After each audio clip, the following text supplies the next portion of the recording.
नमस्कार दोस्तों, मैं हूं जिग्नेश परमार और आज इस वीडियो में हम एनएफओ रिव्यू करने वाले हैं। कोटक म्यूचुअल फंड्स के द्वारा लॉन्च किए गए उसके नए NFO Kotak Nifty financial services x bank index fund के बारे में। तो ये एक ओपन एंडेड इंडेक्स प्रकार की स्कीम है जो कि ट्रैक या तो फिर एप्लीकेट करने वाली है Nifty financial services x bank index को। तो ये एनएफओ ओपन हुआ है 24 जुलाई 2023 को और क्लोज होने वाला है 7 अगस्त 2023 को। इस एनएफओ रिव्यू की जानकारी अच्छे से समझने के लिए इस वीडियो को अंत तक देखना बेहद जरूरी है। अगर चैनल अभी तक सब्सक्राइब नहीं की है तो जल्द से चैनल को सब्सक्राइब कर लें। तो आइए शुरू करते हैं। दोस्तों, ये एक इंडेक्स प्रकार की स्कीम है।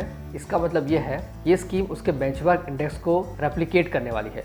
मतलब कि जितने परसेंटेज, जितने वेटेज में जो स्टॉक्स का इंडेक्स में जो भी वेटेज है, बिल्कुल उसी वेटेज में इस स्कीम में भी इन्वेस्टमेंट होने वाला है। मतलब कि आप कह सकते हैं कि सेम टू सेम उसके इंडेक्स को कॉपी किया जाएगा और ये एक पैसिव प्रकार की स्कीम है। तो इस एनएफओ का बेंचमार्क है Nifty financial services x bank index. तो इसलिए हम सबसे पहले इस इंडेक्स के बारे में जानकारी लेंगे। इस इंडेक्स में फाइनेंशियल सर्विसेज सेक्टर के 30 स्टॉक्स यानी कि 30 स्टॉक्स होते हैं, लेकिन इसके अंदर बैंक्स के स्टॉक इंक्लूड नहीं है। यहाँ पर NBFC, insurance, broking, AMC, fintech जैसे अलग अलग प्रकार के स्टॉक्स इंक्लूड होते हैं, लेकिन बैंक के स्टॉक्स इंक्लूड नहीं है।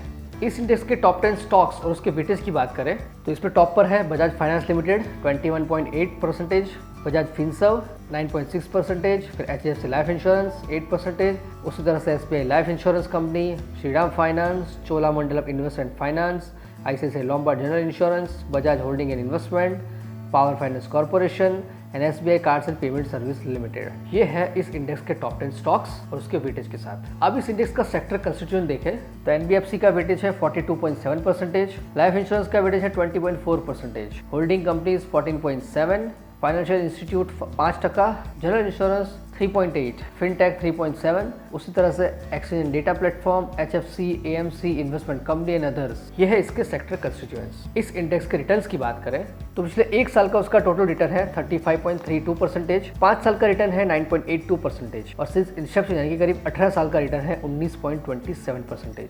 तो ये है इस इंडेक्स का परफॉर्मेंस। तो इस स्कीम का रिटर्न उस इंडेक्स से ज्यादा डिफरेंट नहीं होगा। अगर आप भी इस इंडेक्स फंड में इन्वेस्टमेंट करते हैं तो कुछ इसी प्रकार का रिटर्न मिलने की पूरी संभावना है। तो एसेट एलोकेशन की बात करें तो 95 से लेकर 100% तक का इन्वेस्टमेंट हो सकता है Nifty financial services x bank index के इक्विटी और इक्विटी इंस्ट्रूमेंट्स। 0 से लेकर 5% तक का इन्वेस्टमेंट हो सकता है debt and money market instruments. Fund manager है mister Devendra Singhal, Satish Dondapati and mister Abhishek Mishra. Minimum application amount है 5000 रुपए। एडिशनल परचेस आप कर सकते हैं 1000 रुपए से। मिनिमम एसआईपी अमाउंट है 500 रुपए। यहाँ पर एसआईपी, एसटीपी, एसडब्ल्यूपी सारी फैसिलिटीज अवेलेबल है। प्लान एंड ऑप्शन की बात करें तो यहाँ पर डायरेक्ट एंड रेगुलर दोनों ही प्लान अवेलेबल है और ऑप्शन में ग्रोथ एंड आईडीसीडब्ल्यू दोनों ही प्रकार के प्लान एंड दोनों ही प्रकार के ऑप्शंस इस एनएफओ में अवेलेबल है। लोड स्ट्रक्चर की बात करें तो एंट्री लोड तो एप्लीकेबल नहीं है, लेकिन एग्जिट लोड भी नील है क्योंकि ये एक इंडेक्स प्रकार की पैसिव प्रकार की स्कीम है। स्कीम का भी एक्सपेंस रेशियो रहेगा 1% रेगुलर प्लान के लिए और स्कीम का रिस्कोमीटर है वेरी हाई। तो आपको थोड़े लंबे समय के टाइम होराइजन के लिए ही इस एनएफओ में इन्वेस्टमेंट करना चाहिए।